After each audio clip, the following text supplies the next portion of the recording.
കടബാധ്യതകളാൽ വിഷമിക്കുന്ന മക്കൾക്ക് വേണ്ടി 7 നന്മ നിറഞ്ഞ മറിയമേ ചൊല്ലി നമുക്ക് പരിശുദ്ധ അമ്മയുടെയും ഈശോയുടെയും കരങ്ങളിലേക്ക് സമർപ്പിക്കാം. നന്മ നിറഞ്ഞ മറിയമേ സ്വസ്തി, കർത്താവ് അങ്ങയിലൂടെ സ്ത്രീകൾ അങ്ങ് അനുഗ്രഹിക്കപ്പെട്ടവളാകുന്നു. അങ്ങയുടെ ഉദരത്തിൻ ഫലമായി ഈശോ അനുഗ്രഹിക്കപ്പെട്ടവരാകുന്നു. പരിശുദ്ധ മറിയമേ തമ്പുരാൻ്റെ അമ്മേ, പാപികളായ ഞങ്ങൾക്ക് വേണ്ടി എപ്പോഴും ഞങ്ങളുടെ മരണസമയത്തും തമ്പുരാനോട് അപേക്ഷിച്ചുകൊള്ളണമേ. ആമേൻ. നന്മ നിറഞ്ഞ മറിയമേ സ്വസ്തി, കർത്താവ് അങ്ങയിലൂടെ സ്ത്രീകൾ അങ്ങ് അനുഗ്രഹിക്കപ്പെട്ടവളാകുന്നു. അങ്ങയുടെ ഉദരത്തിൻ ഫലമായി ഈശോ അനുഗ്രഹിക്കപ്പെട്ടവനാകുന്നു. പരിശുദ്ധ മറിയമേ തമ്പുരാൻ്റെ അമ്മേ, പാപികളായ ഞങ്ങൾക്ക് വേണ്ടി എപ്പോഴും ഞങ്ങളുടെ മരണസമയത്ത് തമ്പുരാനോട് അപേക്ഷിച്ചുകൊള്ളണമേ. ആമേൻ.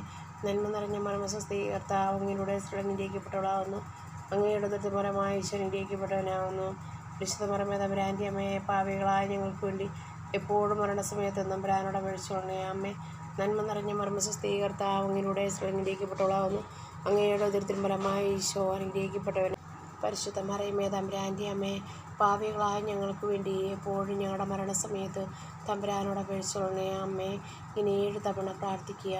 നാളെ ഈ സമയത്തിന് മുമ്പ് നിൻ്റെ ജീവിതത്തിൽ നിൻ്റെ കടബാധ്യതകളിന്മേൽ ഈശോ അത്ഭുതം പ്രവർത്തിക്കും.